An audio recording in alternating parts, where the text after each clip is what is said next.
നിയമസഭയിൽ വളരെ ഗൗരവത്തോടു കൂടി ഈ പകർച്ചവ്യാധികൾ പടരുന്നതും അപകടകരമായ നിലയിലേക്ക് കേരളത്തിലെ പൊതുജന ആരോഗ്യം തകരുകയാണ് എന്നുള്ള സൂചനകൾ നൽകിയത്. ദൗർഭാഗ്യവശാൽ ഗവൺമെൻറ് അതിനോടൊരു ഗൗരവതരമായ ഒരു പോസിറ്റീവായിട്ടുള്ള പ്രതികരണം അല്ല നൽകിയത്.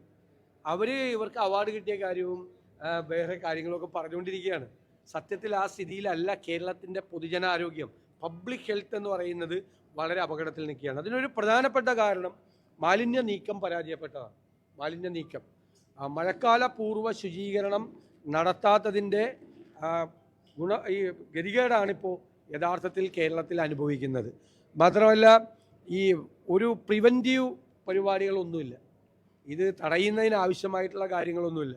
രോഗം വന്നാൽ അപ്പോൾ അവിടെ പോയിട്ട് ചെയ്യുമെന്നല്ലാതെ അത് പടർന്നു പിടിക്കുകയും എല്ലാ സ്ഥലത്തും എത്തുകയും ചെയ്യുന്നു. ഇപ്പോൾ കേരളത്തിൽ ഇല്ലാത്ത ഏത് രോഗമാണുള്ളത്?